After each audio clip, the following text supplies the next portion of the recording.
আসলে এটি আমাদের জাতীয় জীবনের জন্য অত্যন্ত দুঃখজনক একটি ঘটনা। বিশেষ করে আমি বলবো যে আমাদের দেশের যে বর্তমান সরকার, তাদের যে প্রশাসনিক নাজুক অবস্থা, এটা তার একটা বহিঃপ্রকাশ। আমি এজন্য অত্যন্ত মর্মাহত, দুঃখ প্রকাশ করছি এবং জোর দাবি জানাচ্ছি এই ঘটনার তদন্ত করে এর সুষ্ঠু সিদ্ধান্ত নেওয়া দরকার। আর একই সাথে অত্যন্ত পরিতাপের বিষয় যে এখানে আমাদের শেরপুরের জেলা আদালতের যে public prosecutor advocate Abdul Mannan, তিনি অভিব্যক্তি বলেছেন যে আমি জানি না।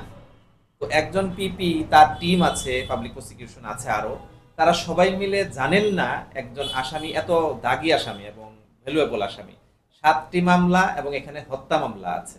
এই এত বড় মামলাগুলো, বিশেষ করে জুলাই গণঅভ্যুত্থানের সাথে সম্পৃক্ত যে মামলা, সেই মামলার সাথে সম্পৃক্ত একজন আসামি, তিনি জামিন পেয়েছেন, জামিন পেতেই পারে যে কেউ, কিন্তু তিনি দেশ ত্যাগ করেছেন এরকম খবর আমরা পাচ্ছি। এবং ইতোমধ্যে আমরা খবর পেয়েছি যে এটা মোটা অঙ্কের টাকার বিনিময়ে বেশ কিছু গোষ্ঠী এখানে নেগোসিয়েশনের মাধ্যমে তাদেরকে দেশ থেকে সহযোগিতা করেছে।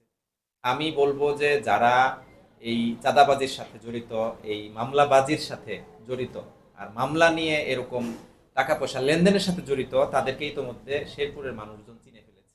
এবং আপনারা জেনে আশ্চর্য হবেন যে শেরপুরের এই ঘটনাগুলো, চাঁদাবাজির ঘটনাগুলো শুধু শেরপুরে সীমাবদ্ধ নয়, আজকে গোটা বাংলাদেশে মানুষ জানে যে শেরপুরে এই ধরনের চাঁদাবাজি হচ্ছে। আমি শুধু এতটুকু বলবো আর কি, যে এটা যারা করছেন, তারা যে বড় ধরনের ক্ষতি করছেন, এটা হয়তো তারা নিজেরাও বুঝছেন না। আর এর বিচারের দায়ভার, বিচারের দায়িত্ব আমি এই এলাকার জনগণ যারা, ভোটার যারা, তাদেরকে দিচ্ছি। আমি বিশ্বাস করি এখন পর্যন্ত আমরা যে সাড়া পাচ্ছি, ভোটাররা তাদেরকে বয়কট করবে এবং শেরপুর এই ধরনের চাঁদাবাজ থেকে মুক্ত হবে ইনশাআল্লাহ।